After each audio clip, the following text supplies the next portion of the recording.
విశాఖ అరకు ప్రధాన రహదారిలో గల కొత్తవలస గ్రామ సమీపంలోని చెల్లం నాయుడు పెట్రోల్ బంక్ వెనుకనున్న ఖాళీ స్థలంలో అక్రమంగా గంజాయిని రవాణా చేస్తున్న 8 మంది యువకుల నుంచి సుమారు 12 కేజీల గంజాయి ప్యాకెట్లను స్వాధీనం చేసుకుని వారిని అరెస్టు చేసినట్లు విజయనగరం డీఎస్పీ ఎస్ రాఘవులు, కొత్తవలస సీఐ టీవీవీ జయకుమార్లు తెలిపారు.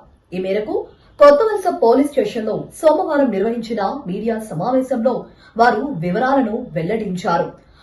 అక్రమ గంజాయి రవాణాపై ఖచ్చితమైన సమాచారంతో జిల్లా ఎస్పీ ఏఆర్ దామోదర్ ఆదేశాల మేరకు కొత్తవలస ఎస్ఐలు ఎన్ జోగారావు, గొంప రాజేశులు సిబ్బందితో నిర్వహించిన సోదాల్లో ఆరినోవాకు చెందిన వకల జై గణేష్, మంగళపాలెం గ్రామానికి చెందిన పొలుమరశెట్టి జానీ, దేశపాత్రుడిపాలెం గ్రామానికి చెందిన కోసిరెడ్డి రాంబాబు, కొత్తవలస సంత మార్కెట్ కు చెందిన కడగల రఘు, రాజపాత్రనిపాలెం గ్రామానికి చెందిన మునూరు హేమంత్ కుమార్, కొత్తవలస గ్రామానికి చెందిన తురుబిల్లి ఉదయ్ కుమార్, ఎర్రకోట మండలం భీమాలి గ్రామానికి చెందిన మిడతాన ధనుంజయ్, గోపాలపట్నం వెంకటాపురం గ్రామానికి చెందిన సిరసపల్లి వారాహ ఆదర్శ్ అని 8 మంది యువకులను అదుపులోకి తీసుకుని వారి నుంచి 48,000 విలువైన సుమారు 12 కేజీల గంజాయితో పాటు ఓ ద్విచక్ర వాహనం, 7 సెల్ ఫోన్లను స్వాధీనం చేసుకున్నట్లు తెలిపారు.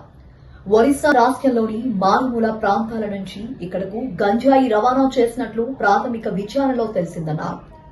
పట్టుబడ్డ వారిలో పొలమరిశెట్టి జానీ, కోసిరెడ్డి రాంబాబు, కడగల రఘు, తురిబిల్లి ఉదయ్ కుమార్ ఈ 4పై గతంలో పలు పోలీస్ స్టేషన్లో వివిధ కేసులు నమోదు అయినట్లు వెల్లడించారు.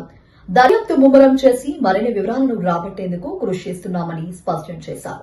ముఖ్యంగా యువత పక్కదారి పట్టకుండా గంజాయిని సమూలంగా నిర్మూలించే దిశగా తల్లిదండ్రులు సహకరించాలని, వారి పిల్లల ప్రవర్తన, వ్యవహార శైలి, ఇతరాంధ్ర నగదు లావాదేవీలు అలవాట్లపై ప్రత్యేక శ్రద్ధ వహించాలని సూచించారు. ఇందుకుగాను విజయనగరం జిల్లాలో ఎస్పీ దామోదర్ ఆదేశాలతో స్పెషల్ డ్రైవ్ నిర్వహిస్తున్నామని, ప్రతి కళాశాల, పాఠశాల, గ్రామాల్లో అవగాహన కార్యక్రమాలు నిర్వహిస్తున్నామని తెలిపారు. గుడ్ ఈవినింగ్ అందరికీ.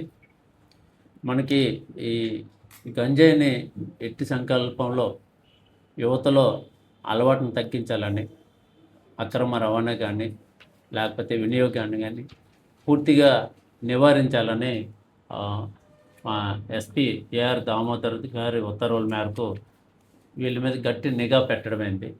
ఆ నిఘాలో భాగంగా ఈరోజు పోలీసు వారికి రాబడిన నమ్మకమైన సమాచారం మేరకు మా ఎస్ఐ గారు, జోగారావు ఎస్ఐ గారు, వాళ్ళ సిబ్బంది ఈరోజు ఉదయం 9:30 గంటలకి ఈ Kothavalasa Chellamnaidu petrol bunk back side ఉన్న ఖాళీ స్థలం దగ్గరికి వెళ్ళి అక్కడ గంజాయితో ఉన్న 8 మందిని అరెస్ట్ చేయడం అయిందండి. వాళ్ళు ఏంటంటే వగల జై గణేష్, పొలమరశెట్టి జానీ, అదేవిధంగా కోసిరెడ్డి రాంబాబు, కడగల రఘు, తర్వాత మూనూరు హేమంత్, తురుబిల్లి ఉదయ్ కుమార్, మిడతాన ధనుంజయ్, సిరసవల్లి వరహ ఆదర్శ్, వీళ్ళు మొత్తం 8 మందిని అరెస్ట్ చేయడం జరిగింది. వీళ్ళ దగ్గర నుండి ఒక్కొక్కరి దగ్గర నుండి సుమారు కేజీన్నర చొప్పున మొత్తం 12 కేజీల గంజాయిని రికవర్ చేయడం అయింది. ఒక స్కూటీ రికవర్ చేయడం అయింది. మొత్తం వాళ్ళ దగ్గర ఉన్న 7 సెల్ ఫోన్లు కూడా రికవర్ చేయడం అయింది. తర్వాత దాన్ని ఈ పోలీస్ స్టేషన్ క్రైమ్ నెంబర్ 74/2026గా కేసు నమోదు చేసి మన సిఐ విజయ్ కుమార్ గారు కేసు నమోదు చేశారు. కేసు నమోదు చేసి దర్యాప్తు చేశారు. ఈ దర్యాప్తు కాలంలో ఏంటంటే వీళ్ళు ఈ కోసిరెడ్డి రాంబాబు అని ఈయన మీద ఆల్రెడీ ఈ పోలీస్ స్టేషన్లో ఒక గంజా షీట్ ఒకటి మెయింటైన్ చేస్తున్నారండి. అదేవిధంగా ఈ కడగల రఘు అనే ఆయన మీద అక్కడ సస్పెక్ట్ షీట్ కూడా మెయింటైన్ ఉంది. అలాగే తిరుపతి విజయ్ కుమార్ మీద ఎంఈపీ పోలీస్ స్టేషన్లో ఆల్రెడీ కేసు కూడా ఉంది. వీళ్ళు ఆల్రెడీ ఈ గంజాయి రవాణాకి దీనికి అలవాటు పడిన వాళ్ళే. ఇందులో A1, A2 వగల జై గణేష్, అదేవిధంగా పొలమరిశెట్టి జానీ వీళ్ళు ఏంటంటే ఒరిస్సా వెళ్ళి ఒరిస్సాలో మారుమూల గ్రామాల నుంచి ఈ గంజాయి తెచ్చి ఇక్కడ విక్రయించడం జరుగుతుంది. ఇది చాలా గుడ్ వర్క్. ఎస్ఐ గారికి, సిబ్బందికి, అదేవిధంగా ఇందులో ఉన్న సిఐ గారికి మంచి రివార్డులు ఇవ్వాల్సిందిగా ఎస్పీ గారికి రివార్డ్ రోల్ పంపించడం జరుగుతుందండి.